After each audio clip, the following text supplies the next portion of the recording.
हर सौतेली माँ बुरी नहीं होती। किसी गांव में रुचि नाम की एक बच्ची रहती थी। वह अपनी दादी रागिनी और अपनी माँ रश्मि और अपने पिता मोहन के साथ रहती थी। उनकी जिंदगी में सब कुछ ठीक चल रहा था, लेकिन एक दिन रश्मि की तबीयत ज्यादा खराब हो जाती है और रश्मि को उसके पति अस्पताल ले जाता है। तो पता चलता है कि रश्मि को कैंसर की बीमारी हो चुकी है और अब ज्यादा नहीं जी पाएगी। और ऐसा ही होता है। एक दिन रश्मि की मौत हो जाती है। कुछ महीने बीत जाते हैं। रुचि की दादी मोहन को फिर से दूसरी शादी करने को कहती है, लेकिन मोहन अपनी बेटी के लिए सौतेली माँ लाने को तैयार ही नहीं होता है। लेकिन रुचि की दादी के बार बार कहने पर मोहन राशि नाम की औरत से शादी कर लेता है। रुचि बेटी, ये तुम्हारी नई माँ है। नहीं, ये औरत मेरी माँ नहीं हो सकती और ना ही कभी बन सकती है। इतना कहकर रुचि वहाँ से चली जाती है। बहू, उसकी बात का बुरा मत मानना, वो अभी बच्ची है। अगला दिन। माँ जी, रुचि स्कूल कितने बजे जाती है और उसको खाने में क्या पसंद है? उसको खाने में कचौड़ी बहुत पसंद है और हाँ, उसका स्कूल 8 बजे का है। तभी वहाँ पर रुचि आती है। रुचि बेटी, मैंने तुम्हारे स्कूल की ड्रेस प्रेस करके रख दी है। जल्दी से तैयार हो जाओ, नहीं तो स्कूल के लिए लेट हो जाओगी। मैं तुम्हारे लिए जल्दी से नाश्ता लगा देती हूँ। उसकी कोई जरूरत नहीं है। मैं कोई छोटी बच्ची नहीं हूँ। मैं अपनी काम खुद कर सकती हूँ। तुम जाओ यहाँ से।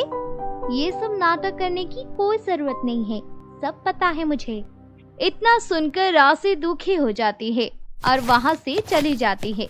रुचि के दिमाग में खुराफाती आइडिया आते हैं और वो रसोई में जाकर बने हुए खाने में मिर्ची मिला देती है। जब रुचि और उसकी दादी नाश्ता करने के लिए बैठती है तो रुचि अपने माँ से ऊंची आवाज में कहती है, ये क्या है इतनी मिर्ची खाने में? पानी दो मुझे। क्या हुआ बेटी? अरे दादी, खाने में इतने मिर्च कौन डालता है? अरे राशि, हम तो तुम्हें इस बच्चे की माँ समझकर इस घर में लाए हैं, लेकिन तुमने तो अभी से ही अपना रंग दिखाना शुरू कर दिया। रुचि मन ही मन बहुत खुश हो रही थी। ऐसे ही दिन बीत रहे थे। आए दिन रुचि राशि को किसी न किसी तरह परेशान करने लगी। एक दिन राशि रुचि से कहती है, रुचि बेटी, आओ मैं तुम्हारा बाल बना देती हूँ। रुचि अपने मन में कुछ सोचती है और बिना कुछ कहे बैठ जाती है। राशि रुचि के बाल बना रही होती है। जैसे ही रुचि अपने पिता मोहन को आते हुए देखती है तो वो चिल्लाने लगती है, मुझे दर्द हो रहा है। पापा देखो ना, माँ ने मेरे जोर से बाल खींच दिए। ये सब सुनकर मोहन को बहुत गुस्सा आता है और वो राशि को एक जोर का थप्पड़ मारता है। तभी वहाँ पर रागिनी भी आ जाती है और कहती है, अब क्या किया इस नई बहू ने? माँ, मैंने तुम्हें पहले ही कहा था ना कि मैं दूसरी शादी करना नहीं चाहता।